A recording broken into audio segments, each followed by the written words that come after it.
Student welcome to exam update. तो railway group D 13 अगस्त की जो थर्ड शिफ्ट के क्वेश्चन थे वो मैं लेके आ गया हूं। और जिन जिन स्टूडेंट ने क्वेश्चन हमारे साथ शेयर किए हैं उनके लिए बहुत बहुत धन्यवाद। और आप भी अगर नेक्स्ट किसी भी शिफ्ट में आपका एग्जाम है तो टेलीग्राम चैनल की लिंक नीचे दी गई है, जरूर ज्वाइन कर लेना। और जो भी क्वेश्चन आपको मेमोरी बेस्ड यहाँ पे याद रहते हैं वो जरूर हमारे साथ शेयर करें। और चैनल को सब्सक्राइब अगर अभी तक नहीं किया है तो सब्सक्राइब करके बेल आइकन जरूर प्रेस कर देना, ताकि हर शिफ्ट का जो रिव्यू है वो मिलता रहे। और बता देता हूँ जिनके भी नेक्स्ट शिफ्ट में एग्जाम है, कुछ कुछ टॉपिक है वो आप जरूर पढ़ के चले जाना। और जो भी रिलेटेड क्वेश्चन यहाँ पे बता रहा हूँ, क्योंकि बहुत सारे क्वेश्चन ऐसे हैं जो रिपीट हो रहे हैं, जो कि पहले पूछे जा चुके हैं, उनमें हल्का सा लैंग्वेज चेंज करके पूछा जा रहे हैं। चाहे वो साइंस के हो, जैसे उत्तल दर्पण से रिलेटेड पूछे जा रहे हैं, जीके के जो हाल ही के जो मुख्यमंत्री चुने गए हैं उनसे रिलेटेड पूछे जा रहे हैं।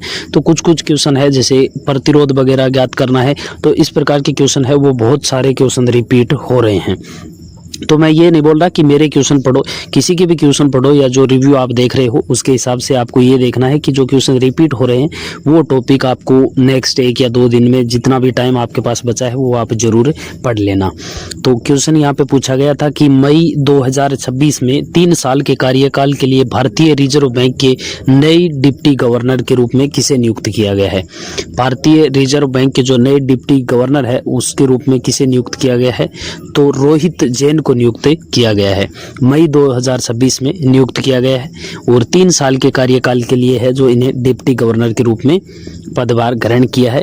और इन्होंने किसका स्थान लिया है, तो इन्होंने टी रविशंकर से सेवानिवृत्त होने के बाद उनका स्थान लिया है।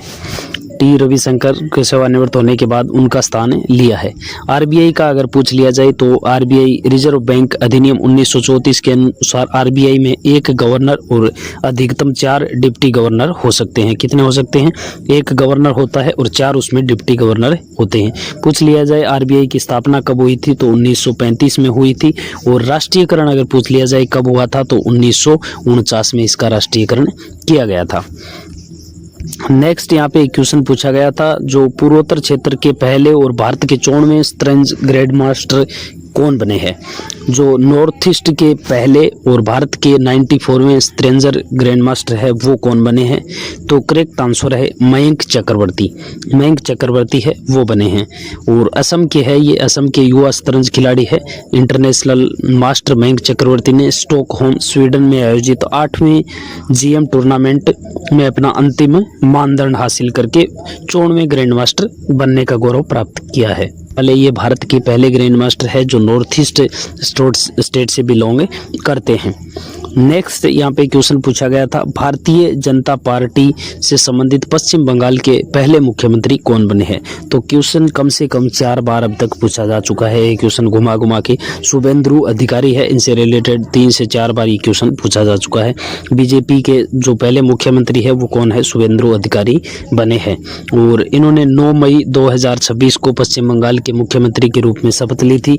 और भारतीय जनता पार्टी से संबंधित जो पश्चिम बंगाल के पहले मुख्यमंत्री ये बने हैं। और नेक्स्ट यहाँ पे क्वेश्चन पूछा गया था, विकसित भारत रोजगार और आजीविका गारंटी मिशन अधिनियम और पीएम विकसित भारत योजना के संबंध में निम्नलिखित कथनों पर विचार कीजिए। यानी एक तो जो रोजगार आजीविका गारंटी मिशन है और एक पीएम विकसित भारत योजना है, उससे संबंधित कुछ तथ्य दिए गए थे और कौन सा तथ्य है जो आपको सही है, कौन सा वो बताना था। तो यहाँ पे तथ्य दिया गया था कि एक पीएम विकसित भारत योजना के तहत 1 लाख रुपए प्रति माह तक कमाने और ईपीएफओ में पंजीकृत पहली बार कर्मचारी 15,000 तक की 1 महीने की मजदूरी सब्सिडी के लिए पात्र है। एक कथन दिया गया था कि बीबीजीएमजी अधिनियम के तहत यदि काम मांगने वाले व्यक्ति को 45 दिनों के भीतर रोजगार नहीं दिया जाता है तो सरकार को उन्हें बेरोजगारी भत्ता देना होगा। तो कौन सा कथन इसमें सही है, तो 1 और 2 दोनों यहाँ पे क्या है, सही है। अगर रोजगार नहीं दिया जाता है तो 45 दिनों के भीतर नहीं दिया जाता है तो बेरोजगारी भत्ता देना होगा। और एक है कि 1 लाख रुपए प्रति माह तक कमाने वाले पंजीकृत पहली बार के कर्मचारी को 15,000 रुपए तक की महीने की क्या दी जाएगी, सब्सिडी दी जाएगी। नेक्स्ट यहाँ पे एक क्वेश्चन दिया गया था, वज्र प्रहार भारत और किस देश के बीच आयोजित होने वाला एक संयुक्त विशेष बल सैन्य अभ्यास है? वज्र प्रहार है वो भारत और कौन से देश के बीच में आयोजित होने वाला सैन्य अभ्यास है? तो करेक्ट आंसर है संयुक्त राज्य अमेरिका। जो वज्र प्रहार है वो इंडिया और अमेरिका के बीच का क्या है? युद्धाभ्यास है और इसका उद्देश्य है दोनों देशों के विशेष बलों के बीच अंतर संचालन रणनीति साझा करना और आतंकवाद विरोधी अभियानों में तालमेल बढ़ाना। नेक्स्ट यहाँ पे, और फ्रेंड्स अगर अभी तक चैनल को सब्सक्राइब नहीं किया तो सब्सक्राइब जरूर कर लेना और वीडियो को एक लाइक जरूर कर देना, ताकि जो नेक्स्ट कोई भी शिफ्ट होती है अगर आप वीडियो को लाइक करते हैं तो और अच्छे से क्वेश्चन है जो और ज़्यादा क्वेश्चन यहाँ पे सबसे पूछ के मैं लेके आता हूँ। तो क्वेश्चन यहाँ पे पूछा गया था कि हाल ही में किस राज्य सरकार ने ग्रामीण क्षेत्रों में शहरी स्तर की सुविधा प्रदान करने और ग्रामीण शहरी विकास की खाई को पाटने के लिए मुख्यमंत्री ग्रामोत्थान योजना की शुरुआत की है? मुख्यमंत्री ग्रामोत्थान योजना की शुरुआत की है तो ये की है गुजरात ने। गुजरात राज्य में है जो मुख्यमंत्री ग्रामोत्थान योजना की शुरुआत की गई है और इसका जो शुभारंभ है वो जनवरी 2026 में किया गया था। जनवरी 2026 में किया गया था और जो गांव के क्षेत्र है उसमें बुनियादी सुविधाएं उपलब्ध कराना, जैसे बेहतर सड़कें, जल निकास, स्वच्छता, इनके लिए है जो इसका शुरुआत इसकी की गई है। नेक्स्ट यहाँ पे क्वेश्चन पूछा गया था, सिक्किम की किस संस्था को संस्थागत श्रेणी में सुभाष चंद्र बोस आपदा प्रबंधन पुरस्कार 2026 के लिए चुना गया है? कौन सी संस्था है जिसको संस्थागत श्रेणी में आपदा प्रबंधन पुरस्कार 2026 दिया गया है? तो करेक्ट आंसर है सिक्किम राज्य आपदा प्रबंधन प्राधिकरण।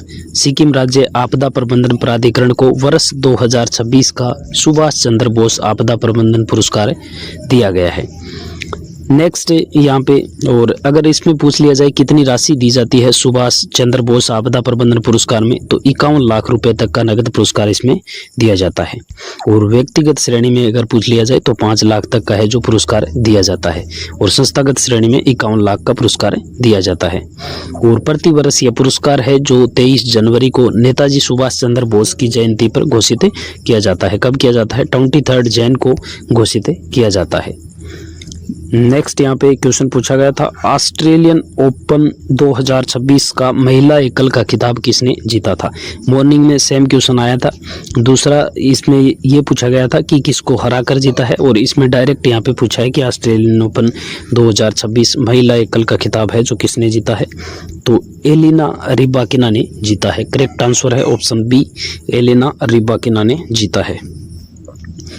नेक्स्ट यहाँ पे क्वेश्चन पूछा गया था, प्रथम खेलो इंडिया ट्राइबल गेम्स 2026 का आयोजन किस राज्य में किया गया था? प्रथम खेलो इंडिया ट्राइबल गेम्स 2026 है, उसका आयोजन कहाँ किया गया था? तो करेक्ट आंसर है ऑप्शन बी, छत्तीसगढ़। छत्तीसगढ़ में किया गया था पहले खेलो इंडिया ट्राइबल गेम्स का आयोजन। और इससे रिलेटेड है जो खेलो इंडिया से रिलेटेड सेम क्वेश्चन यहाँ पे पहले की एक दिन शायद 5 या 6 अगस्त को पूछा गया था, इस प्रकार का ही क्वेश्चन था। तो बहुत सारे क्वेश्चन है वो रिपीटेड है, थोड़ी लैंग्वेज चेंज करके यहाँ पे पूछे जा रहे हैं।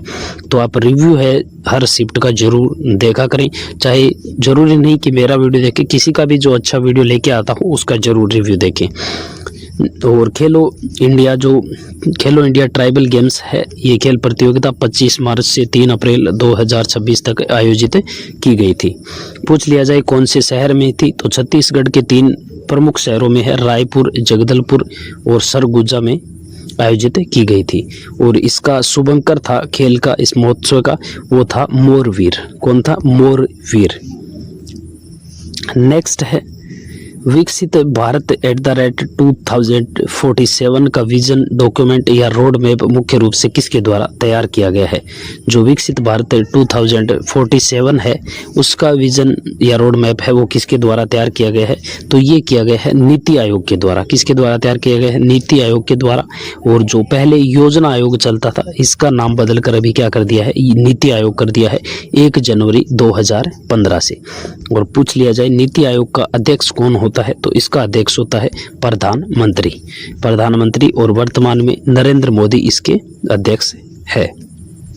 नेक्स्ट क्वेश्चन पूछा गया था, दिसंबर 2025 में किस संगठन ने चंडीगढ़ में स्वदेशी फाइटर एयरक्राफ्ट एस्केप सिस्टम का उच्च गति वाला रॉकेट स्लेड परीक्षण सफलतापूर्वक आयोजित किया है।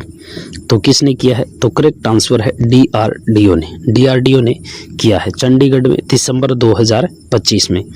और रक्षा अनुसंधान एवं विकास संगठन डीआरडीओ है, उसने चंडीगढ़ स्थित अपनी प्रयोगशाला में टर्मिनल बैलिस्टिक अनुसंधान प्रयोगशाला की रेल ट्रैक रॉकेट स्लेड सुविधा में स्वदेशी फाइटर एयरक्राफ्ट एस्केप सिस्टम का सफल परीक्षण किया है। नेक्स्ट है, हाल ही में युवाओं को मादक पदार्थों के सेवन से बचाने और देश को नशा मुक्त बनाने के लिए प्रधानमंत्री नरेंद्र मोदी द्वारा शुरू की गई 100 सप्ताह के राष्ट्रव्यापी अभियान का नाम क्या है? यानी युवाओं को ड्रग्स से बचाने के लिए, नशे से बचाने के लिए 100 सप्ताह का एक राष्ट्रव्यापी अभियान चलाया गया था, उस अभियान का नाम क्या है? तो करेक्ट आंसर है फ्रेंड्स, नशा मुक्त युवा फॉर विकसित भारत संकल्प अभियान।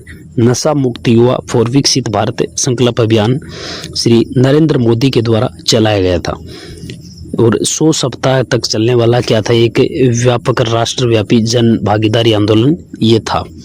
नेक्स्ट क्वेश्चन यहाँ पे पूछा गया था, निम्नलिखित में से किस पर्यावरण कार्यक्रम या संगठन ने our power our planet theme का उपयोग किया था? Our power our planet theme का उपयोग किस संगठन ने किया था? तो करेक्ट आंसर है अर्थ आवर ने our power our planet theme का उपयोग किया था।